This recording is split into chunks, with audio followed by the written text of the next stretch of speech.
Ano po ang technique na para hindi mabawasan ang 60,000 minutes views?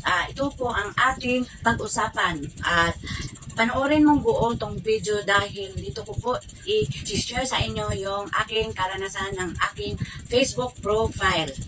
Di ba mga kumari, nahihiya kayong mag-live? Yun ang maipapayo ko sa inyo at i-share ko sa inyo dahil ito din ang ginagawa ko. Nakukuha ko yung 1 month na 60,000 minutes views. Hindi yon dahil sa aking live.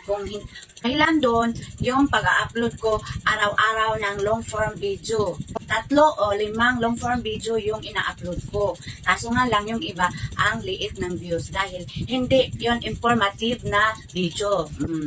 Inaamin ko naman hindi yon informative. Iyon ang gagawin nyo. Dapat po kayo mag-upload ng long form video bawat araw at malaki yung tulong para mapunta doon sa in-stream ads. Yun kasi ang ginagawa ko. Yun pagla-live ko nga, oo, nagla-live ako. Pero ilang gabi lang yon. Hindi mga kumari, kung mahihiyaman kayo magla-live, ito po ang yung gagawin.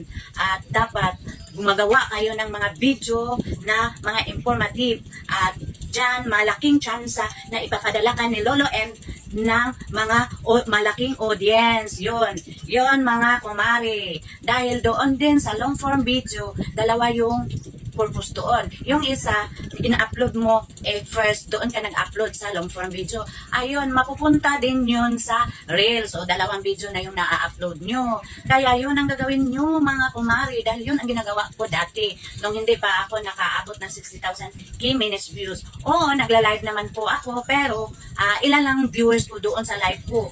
Parang hindi lang aabot ng 20 viewers bawat live po.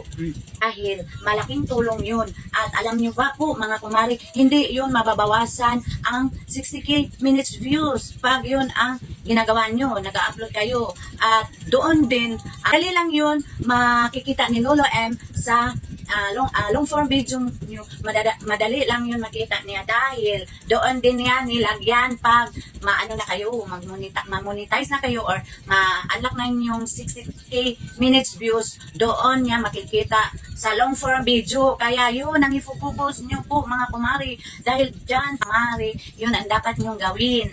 Yung mahihiya na mag-live, dapat po kayong mag-upload ng long form video. 3 sa bawat araw. Dahil yun ay mapupunta din sa Reels. Tapos dapat aabot ng 5 minutes 5 minutes, okay? Yan lang po. Sana po makatulong. Maraming salamat. Follow for more.